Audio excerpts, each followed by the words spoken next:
Hey, so I just got done putting everything into the back of my car. This is for the garden that I'm starting up at my new place. Back there I've got 6 cubic feet, actually no, I'm sorry, it's 9. I've got 9 cubic feet of, let's see, it's potting soil. Then I have, I think, about 5 cubic feet of topsoil and 7 cubic feet of my steer manure, which is not deodorized, by the way.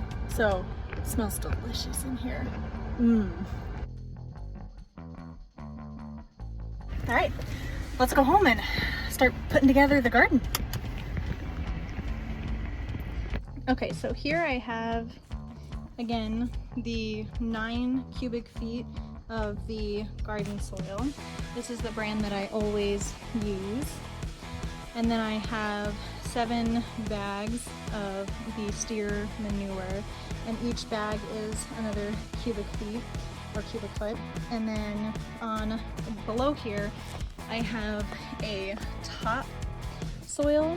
I've actually never used the topsoil before, but I figured I would just give it a try and see what happens. And this is the kind of the ratio that I always use when I plant my gardens. And as you can see here, I have the ground underneath where my raised bed is going to be. I dug it up a little bit and kind of just shook it up, tossed it a little bit.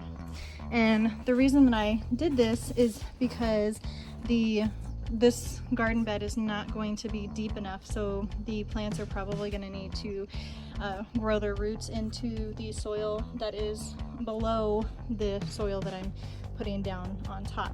So this kind of helps to loosen it up, make it so that it's easier for the plants to grow their roots. So what I'm going to do here is just take all these bags, dump them out, and start mixing the soil. Okay, so I dumped all the dirt and manure, and the only thing I didn't dump out is that top soil, because obviously that's going to go on the top. And now what I'm going to do is I'm going to start mixing all of this together. This is definitely an important step. You don't want to forget to mix your soil. You want to get the manure and the gardening soil mixed together pretty well. And then you also want to kind of mix in some of the dirt from the ground too. I almost forgot a very important part of getting your soil set up for your garden bed. So here I have just some plant food, and whenever I set up a new garden, I always go ahead and just mix in pretty much a whole bag of the plant food. I mean, you can stick to just a half bag, because you are going to need some of this plant food to fertilize the garden every couple of weeks, probably about at least every 2 weeks until you start getting fruit, or your vegetables start producing, and then you're going to want to probably fertilize it about every week, so you get the maximum amount of product for your plants. So what I'm going to do is I'm just going to take this, I'm going to start to kind of shake it around in my garden bed, and then I'm going to mix it in just like I mixed the dirt. Just kind of toss it a little bit. And I know I'm not following any of the directions. I'm also not following any traditional methods of setting up a garden bed. But this is what I do, this is what I've always done, and this is what works. Alright, now I'm going to mix that in. Okay, so I planted my plants, my starter plants. I also planted some seeds directly into the ground.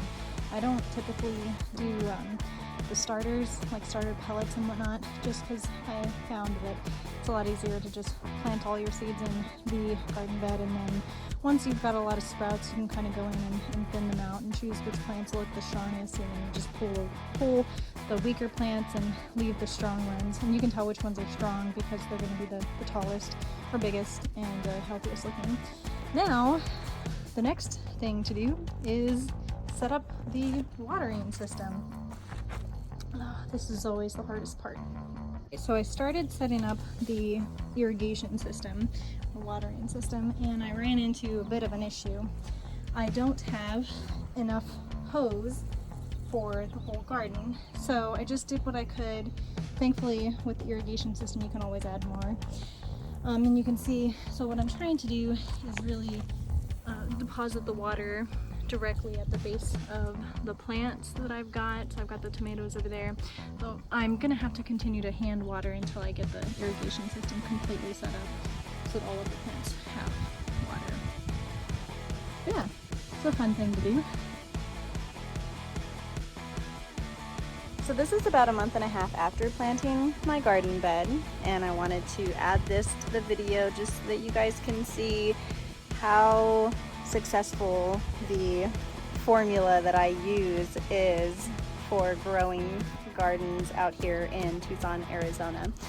I have the same formula of dirt to manure to fertilizer ratio in my hanging plants. I have here, these are some yellow squash. You can see down here I've got a few yellow squash that should be ready to pick here, harvesting in just a little bit. And all three of these are yellow squash. I've got jalapeno back there.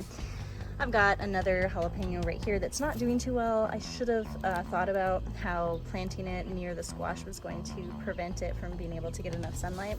These plants right here are radishes. You can see the little red spots are the radishes, and they're doing really, really well, but it is getting kind of hot for the radishes, so I'm expecting them to pretty much either have to be picked completely or they'll just pretty much die out. I've got some cherry tomatoes back here. They're doing really well. I have some tomatoes that aren't ripe yet, but they are producing, so very excited. I also have some lettuce here, and then I've got some broccoli back there. The lettuce and the broccoli, same thing as the radishes. They're probably going to start to die off. It's going to get too hot. Or the thing about lettuce is it can survive through the warm weather, but it just tastes horrible. It gets bitter when it gets warm. So I'll keep you guys updated. Thanks for watching.